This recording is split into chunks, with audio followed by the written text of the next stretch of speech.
What do you think of what happened in Boston?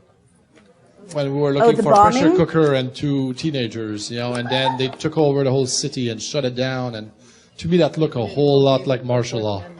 Yeah. Oh, God, I can't believe. See, this is why I didn't want to give this talk, because I knew that we'd have this conversation. And now it's on the record. All right. Let me take a step back. We have to deal with it. Let me take a step back and a deep breath, because this is a very painful thing to talk about.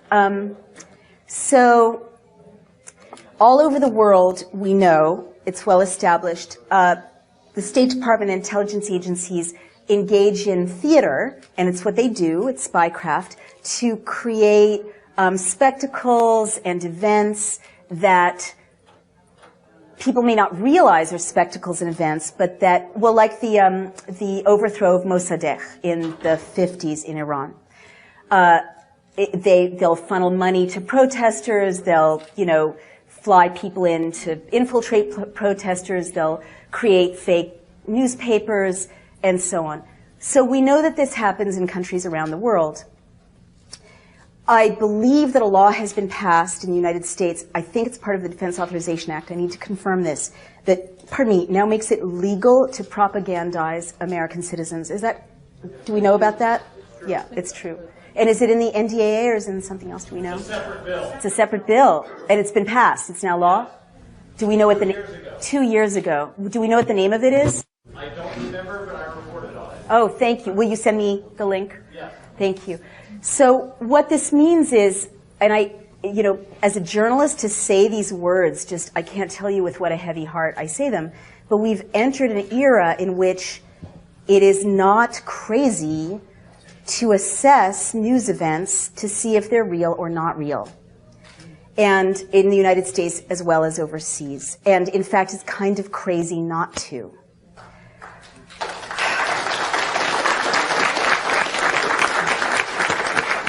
Now, there's so much hype about what I just said, and so I want to be very clear about it so it can't be taken out of context. There's, pardon me, this kind of reflexive vilification of anyone speculating about that because they become a conspiracy theorist, right? Well, just bear with me. I've often thought about this because our intelligence agencies, I respect spies. I mean, who are doing, like before it got out of control, I believe we need intelligence. I believe we need intelligence agencies. I don't think there's anything dishonorable about being in the intelligence services if you obey the Constitution and the law. But all over the world, our intelligence services are engaged in conspiring to create outcomes. That's their job. That's how they're successful. So now that it's illegal to propagandize in the United States, it doesn't surprise me that there's more and more products coming up in popular culture, more and more events in the news stream that seem to be, to my eye, to be subsidized. Let me give you some examples of that. I'm not talking about Boston right now. I'll get to that. We also talked earlier about infiltrators, right? And how they provoke violence. This is well established. So if we know that infiltrators by the police, NYPD, they've been documented, or other police forces, dress up like people they're not and provoke violence, why is it unthinkable that there might be spectacles that might drive an outcome in the news stream?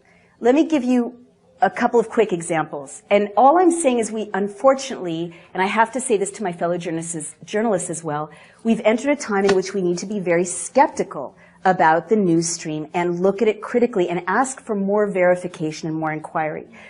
And that's just being good reporters. And it makes it like this. There's spectacle fed into the news media in China. There's spectacle fed into, like Chile. How did Pinochet, engage in his coup? He created photographs of a cache of weapons that the terrorists had, hidden. Was it real? Was it not? Most historians think it wasn't. I mean, this is like not unusual, in the process of creating a closed society. So, if laws have made it legal to assassinate American citizens and legal to propagandize them, why should it be crazy or weird to think that might be for a reason, right? All right. I saw the movie Zero Dark 30. Thank you very much. And I have worked on 2 presidential campaigns, so I recognize political talking points. And I wrote a piece saying, this reads like the Pentagon signed off on the script.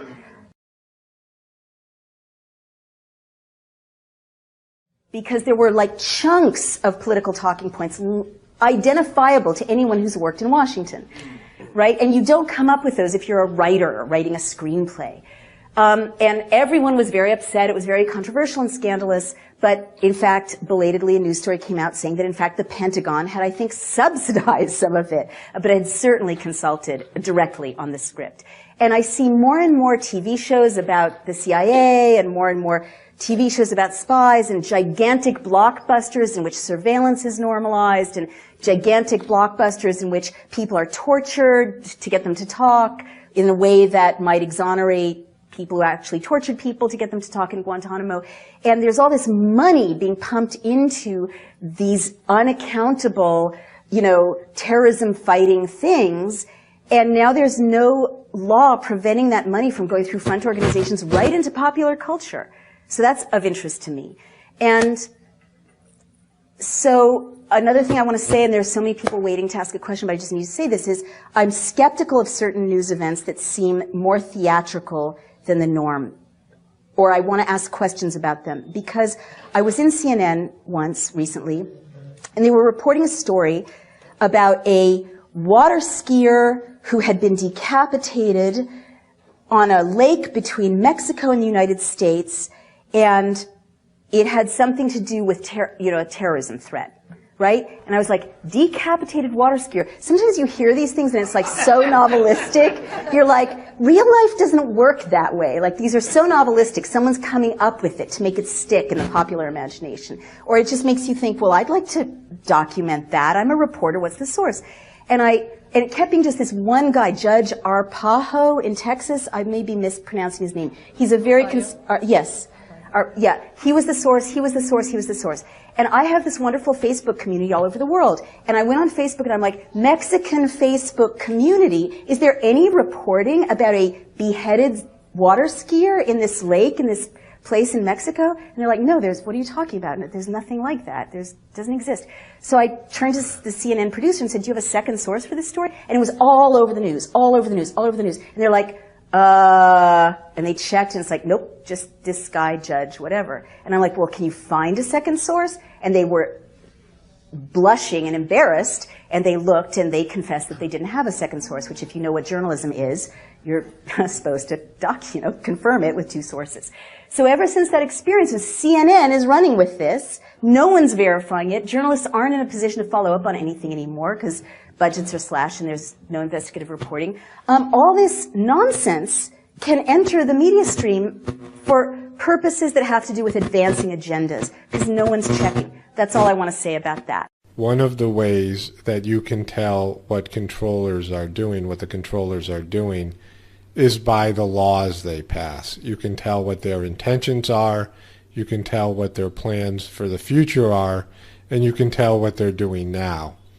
Now, in 2013, this was something that they tried to enact in 2012, and it's called the Smith-Mundt Modernization Act of 2012. Here is the original law. Now, I'm going to tell you why this is important in terms of all these crisis-acted events in a second. But they tried to push it through in May 10th of 2012, but was enacted into law, I believe, on July 5th of 2013. And it's a bill to amend the United States Information and Educational Exchange Act of 1948 to authorize the domestic dissemination of information and material about the United States intended primarily for foreign audiences and for other purposes. So the Smith and Mundt Act of 1948 was known as an Anti-Propaganda Act. So they are basically amending, they are amending an Anti-Propaganda Act. Now this was covered by the alternative media and to some extent the national media and the international media. But basically, this is them setting up the right to propagandize the American citizens as well as the international community. And I'll get into how they do this in just a moment. But the reason why they passed this, or tried to pass this in 2012, well, we know when Sandy Hook took place in December of 2012, and all of these stage type events. And all of these things are covered under this act. So they made it legal to do these things. So this is basically tipping their hand. We can see what they were intending to do because they have passed this law, and now they're using this law to do those things. All right, so here it is. This is the first part where they're amending the law. Section 501.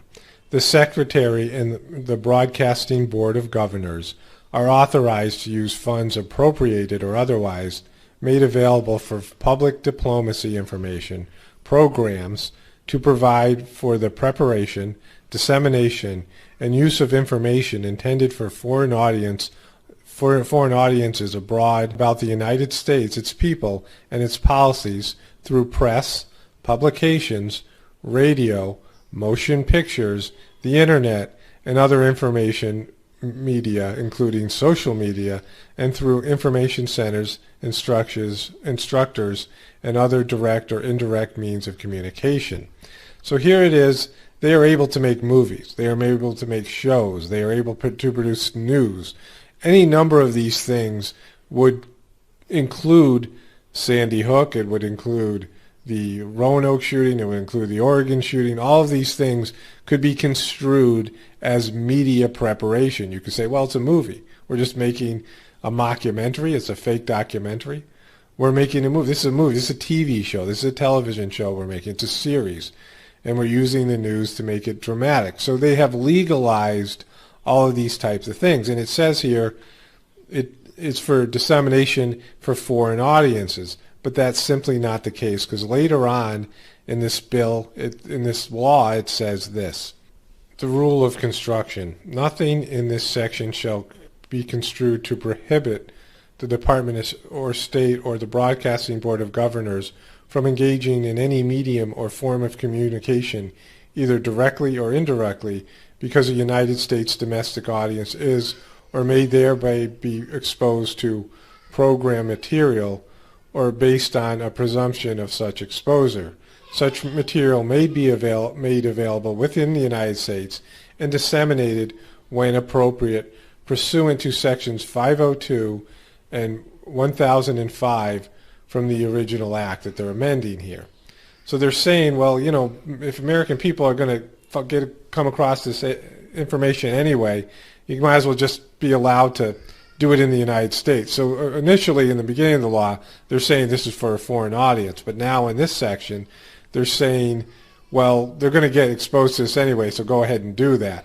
So they're basically making this a domestic law where they can produce productions like Sandy Hook, like the Boston bombing, any of these motion pictures, any of these fraudulent events. And it says here, when appropriate, pursuant to sections 502 or 1005. So let's take a look at that. Now, Section 502 says, nothing in this act shall be construed to give the Department a monopoly in the production or sponsorship on the air or shortwave radio broadcast programs, or a monopoly in any other medium of information. So they're saying they can't form a United States press, like they would own all the networks, that CBS, NBC, and all these types of networks would still be in private ownership. So they're trying to make it that the United States government doesn't have a monopoly, and that's better for the government. It's better for these propagandizing pieces that they're producing, because privately owned businesses producing these makes it a lot more believable than state-run media. You see this. So when they're talking about China or Russia having state-run media, they say, well, that's just coming from the government. But now they're able to produce these things. So that's not a problem having that section be honored, because that section actually helps. And this part also talks about this. This is section 1005. In carrying out the provisions of this act, it shall be the duty of the Secretary to utilize to the maximum extent practicable the services and facilities of private agencies, including existing American press, publishing, radio, motion pictures, and other agencies. So this was originally constructed, this part of this original law, to say the government can't have its own media. And so you have to give your information for dissemination to private media agencies. And if you give them this media, then they can report it with their perspective. So it takes it away from the government. This was an anti-propaganda act.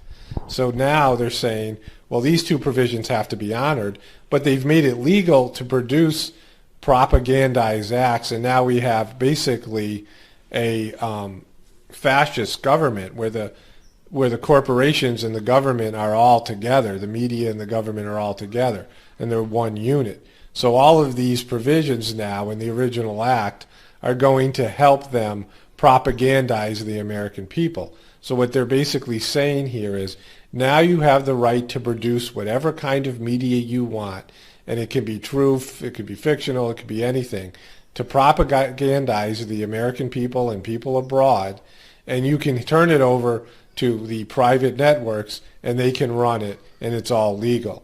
So this makes Sandy Hook, this makes all these types of things legally produced Hollywood productions that the American people think are real and the people in the world think are real.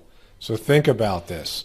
Why would they do this? Why would they pass this law if they weren't going to use it? And now we see all these crisis actors. We saw these propagandizing pieces, and they've emerged as something that they are doing on a regular basis. And they all came when they were trying to pass this law and after they've passed this law. So you can see this. I've made a recent video about how our laws are basically being written by Hollywood, our social policies, what we're allowed to say and what we're not, whether it's Hollywood-produced movies. Now, a lot of these Hollywood-produced movies that are pro-spy, that are pro any of these types of government actions. I think the name of the movie was Zero to Dark 40 or something like that. I think it won an Academy Award. And it was basically propagandizing that whole fake thing that happened when they killed bin Laden. And you see government talking points, political talking points, showing up in all of these spy movies, all of these war movies that they make. They're putting it out there. That is propaganda.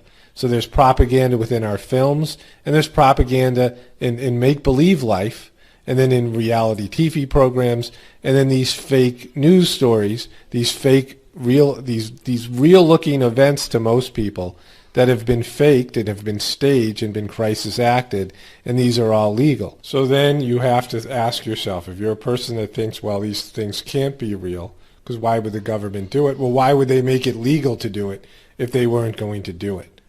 Why would they repeal an act, an ancient act from over 60 years ago that was put in place as an anti-communist act and an anti-government act, and now they're repealing this so many years later, and they're pushing all these bizarre agendas through the media and through movies and television programs and all these types of things. So there's no reason for anyone to believe they wouldn't use this. Why would they go through the trouble of passing a law that they weren't going to use?